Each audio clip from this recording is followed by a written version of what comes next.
concerns have been raised regarding the widespread practice of unpaid internships within the creative industries, hindering the career prospects of young working-class individuals seeking paid employment. This issue is deeply intertwined with the existing legal framework in Britain, which mandates payment for interns only if specific criteria are met, criteria concerning prescribed hours, working days, and assigned duties.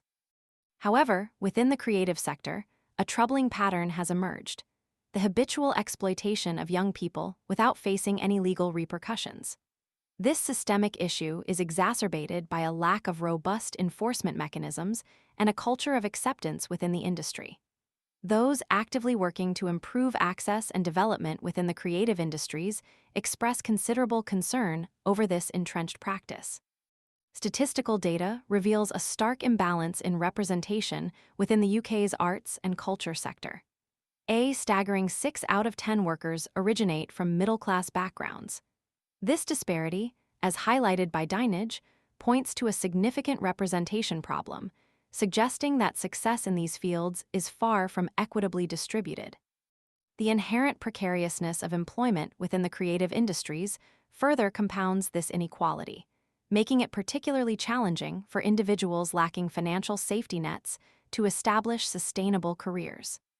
The financial burden of unpaid work acts as a significant barrier to entry, effectively excluding those from less privileged socioeconomic backgrounds. The Sutton Trust, a UK charity dedicated to enhancing social mobility, conducted research in 2018 revealing a deeply concerning statistic.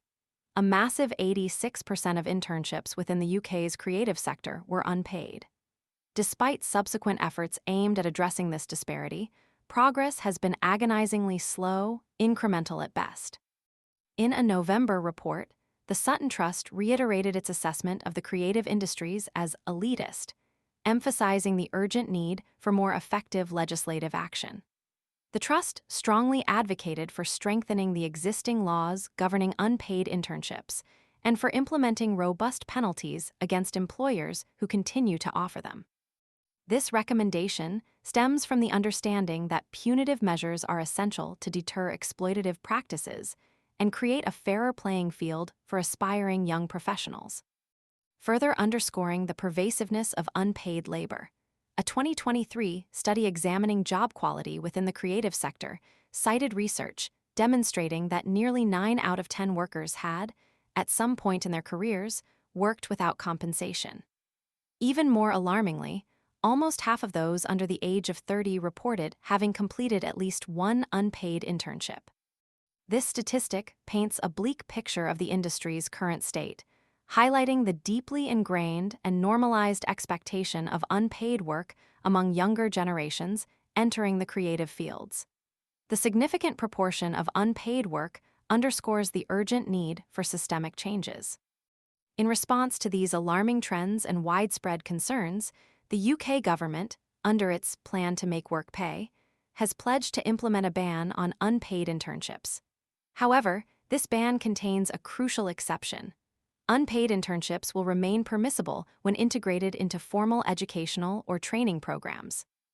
This exception raises several crucial questions regarding the precise definition of an internship, the challenges inherent in distinguishing between legitimate training opportunities and exploitative practices, and the complexities involved in enforcing any new legislation. The lack of clarity surrounding these aspects raises doubts about the effectiveness of the proposed ban in truly addressing the core issue of unpaid labor and its disproportionate impact on young people from working-class backgrounds. The definition and enforcement of this ban will be critical in determining its success in leveling the playing field for aspiring creative professionals from all socioeconomic backgrounds. Without clear guidelines and robust enforcement, the government's pledge risks being more of a symbolic gesture than meaningful reform, leaving the systemic problem of unpaid internships largely untouched. The success of this initiative hinges not just on the ban itself, but on the detailed implementation and vigorous enforcement that will be needed to ensure its effectiveness. The government must address these crucial implementation details to truly level the playing field and prevent the continued exploitation of young aspiring professionals.